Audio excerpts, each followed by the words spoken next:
Widzicie, w Zakopanem przyszedł taki dziennikarz do Bacy i się go pytał, bo to była taka, wiecie, takie nagranie reklamowe.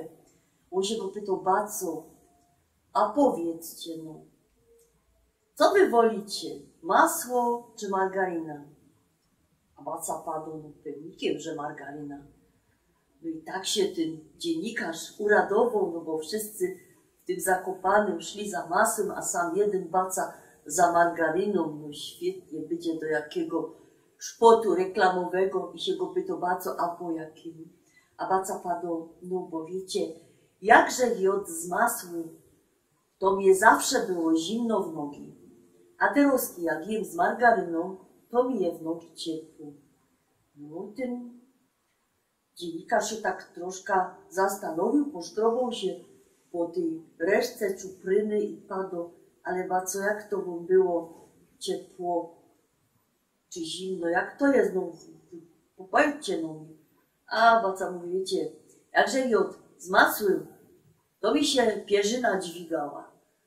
Wiecie po jakim. A teraz przy tej margarinie to już mi się nic nie dźwiga, to i pierzyna mi grzeje nogi.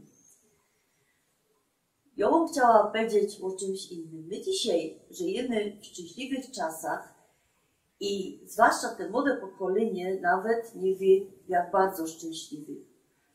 Woda nam leci z kokotka, ciepło, zimno, światło jest, papier toaletowy mamy w sklepach, a nie musimy kasi glotać po jakieś masne ilości, jak kaj przywieźli. No, co ja będę się rozwodzić, ale ja jest z domu, kaj no porząd było zimno, bo nie szło tego, trzeba było węgla nanieść, kafloka napolić, potem zaś te hasie wyciepać i to tak my hajcowali w jednej izbie, a potem jak no było zimą, bo były prawdziwe zimy, takie ze śniegiem i minus 20, jak komu było zimno w nogi, no to moje ojce grzoli cegła na piecu, łowiali to ręcznikiem i dawali pod nogi. No i no mnie, no bo ja była za bajtla.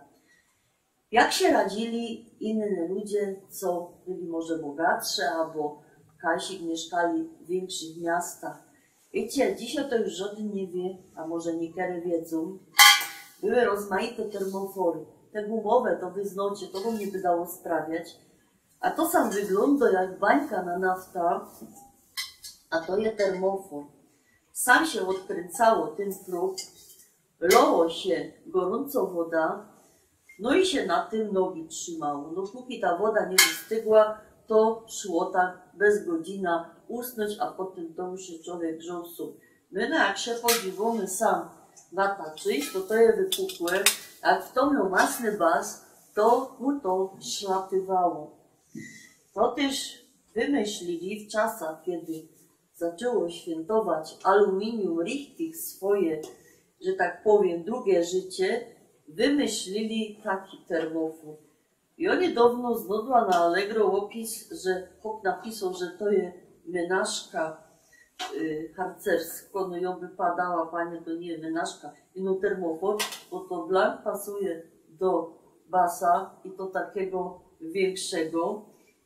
I to jest o tyle lepsze, bo jak sam ten pierwszy termofor, co mu pokazała, to on był stalowy albo mosiężny, nie idzie poznać, bo jest pomalowany, to sam ten jest lekki, czyli on tak nie ugniata, jak się w to najadł na noc, potem go brzuch bolał, a nogi miał zimne, bo krążenie też siadło, no to się używał taki termofor.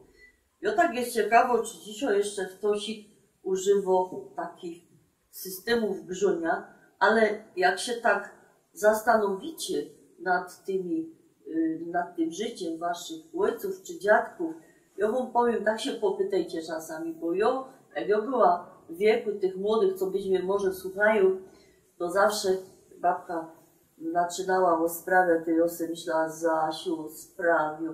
A te roski tego żałuję, bo nie zdążyła się wszystkiego dowiedzieć. Także wy się może dopytajcie, póki one jeszcze żyją.